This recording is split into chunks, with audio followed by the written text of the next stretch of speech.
اس نے اتنے جرائم کر لیے ہیں، یہ قتل و غارت اتنی کر چکے ہیں، یہ الیکشن چوری کر چکے ہیں، یہ انسانی حقوق تباہ کر بیٹھے ہیں، یہ جمہوریت تباہ کر بیٹھے ہیں کہ امریکہ اور برطانیہ نے پوری ایک ان پر چارج شیٹ بنائی ہے، ان کے ایک ایک قتل و غارت کے، اس کے ایک ایک جرم کے سارے ثبوت ان عالمی طاقتوں کے پاس ہیں۔ ڈاکٹر معید پیرزادہ نے دعویٰ کیا کہ امریکہ کے پاس اپنے سیٹلائٹس کے ذریعے اس رات کے بھی سارے ثبوت موجود ہیں کہ ہماری اسٹیبلشمنٹ نے وہاں کیا کروایا، کیونکہ ان کی سرویلنس کا بڑا تگڑا نظام ہے پوری دنیا میں۔ یہ دہشت گردوں کو اسی طرح سے سرچ کرتے ہیں، ڈھونڈتے ہیں، سیٹلائٹ امیجنگ کے ذریعے یہ ویڈیوز بھی بنا لیتے ہیں، یہ پکچرز بھی کیپچر کر لیتے ہیں، اور وہ سارا ریکارڈ ان کے پاس موجود ہوگا۔ نہیں تو تھرمل امیجنگ تو ہے ہی سیٹلائٹ کی، وہ تو آپ پرائیویٹلی بھی کر سکتے ہیں۔ تو ناظرین کرام، یہ سارے ثبوت ان کے جرائم کے جب عالمی طاقتوں کے پاس ہوں گے تو آپ مجھے بتائیں کہ جب یہ پاکستان کے مفاد میں کچھ کرنے لگیں گے، جو کہ ان سے امید نہیں ہے، کیا عالمی طاقتیں انہیں کچھ کرنے دیں گی؟ جب عالمی طاقتوں نے کچھ منوانا ہوگا،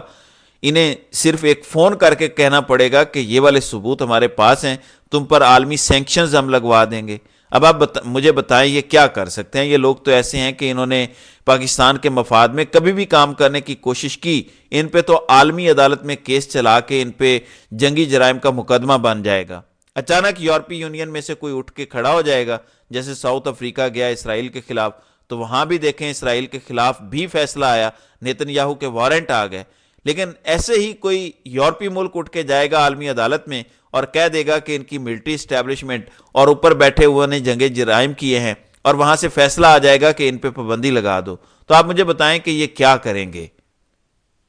در حقیقت اس وقت ان کا حل یہی ہے کہ اس وقت بادشاہ سلامت اور اس کے ساتھ موجود جو ٹولہ ہے اس کو جبری طور پر ریٹائر کیا جائے، اور ملٹری کو ایسے ایلیمنٹس سے پاک کر کے ایک مضبوط ملٹری بنایا جائے، ورنہ یہ کمپرومائزڈ ٹولہ سب کو تباہ کر دے گا۔ یہ سچ ہے اگر کوئی سمجھے تو۔ پھر ناظرین اکرام، عمران خان کے حوالے سے سچ اکثر باہر نہیں آتا، لیکن یہ بات بالکل بھی سچ نظر آ رہی ہے۔ بیرسٹر علی ظفر کہتے ہیں کہ میری عمران خان سے ملاقات ہوئی، وہ غصے میں تھے، ان کا کہنا تھا مذاکرات کا یہ طریقہ کار نہیں ہوتا، ہم کسی سے بھیک نہیں مانگ رہے، ہم پر الزام تھا کہ ہم نے بات چیت کے دروازے بند کیے ہوئے ہیں، ہم نے صرف وہ دروازے کھولے ہیں، 2 شرائط رکھی ہیں وہ پوری کریں، ہم مذاکرات کریں گے۔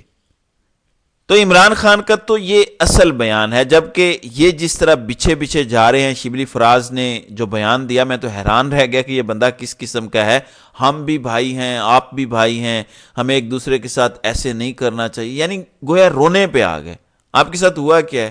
ایک بھی ایف آئی آر آپ پر کبھی نہیں کٹی۔ مسئلہ یہ ہے کہ آپ نے لیٹنا نہیں ہے، آپ نے کھڑے رہنا ہے، جیسے عمران خان کھڑا ہے جیل میں بھی، وہ لیٹا نہیں ہے، کھڑا ہے، ڈٹ کے کھڑا ہے، اور اس کو باہر آنے کی کوئی جلدی بھی نہیں ہے۔ وہ باہر تب آنا چاہتا ہے جب حقیقی آزادی ملنے کی امید پیدا ہو، یہ نہیں کہ حقیقی آزادی پر پکا ٹھپا لگ جائے کہ یہ تو ملنی نہیں ہے اور بس آپ خالی باہر آ کے بیٹھ جائیں اور گڈی گڈی سب کے ساتھ کھیلیں، یہ نہیں ہونے والا۔ تو کمپنی کے ٹاؤٹ نے بولا ہے کہ پاکستان کے مسائل کا حل تو نواز شریف کے پاس ہے، لیکن نواز شریف کو عوام نے مینڈیٹ نہیں دیا، عمران خان کو عوام نے مینڈیٹ دیا ہے، لیکن وہ حل کی طرف نہیں آئیں گے، کیونکہ اگر وہ حل کی طرف آئے تو عوام ان کے خلاف بھی ہو جائے گی۔ اب میں اس کا ترجمہ آپ کو بتاتا ہوں کہ اصل میں ہے کیا،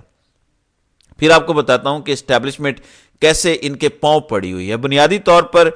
کہا جا رہا ہے کہ نواز شریف نے اسٹیبلشمنٹ کو سجدہ کر دیا ہے، عوامی مینڈیٹ تو نہیں ملا لیکن حل سجدے میں ہی ہے۔ عمران خان اگر اسٹیبلشمنٹ کو سجدہ کر دیتا ہے تو پاکستان کا مسئلہ تو حل ہو جائے گا، یعنی اسٹیبلشمنٹ جو ظلم و جبر کر رہی ہے یہ ختم ہو جائے گا، لیکن عوام عمران خان کے خلاف ہو جائے گی، جو کہ درست بات ہے۔ اب اگر عمران خان باہر نکل کے یہ کہے کہ ہمیں ساتھ مل کے چلنا ہے اور ساری پچھلی جد و جہد کو ملیا میٹ کر دے، تو میں آپ کو بتا دوں کہ عوام عمران خان کے خلاف بھی ہو جائے گی۔ ہاں، اگر بڑوں کا خود فوج کے اندر سے احتساب ہو،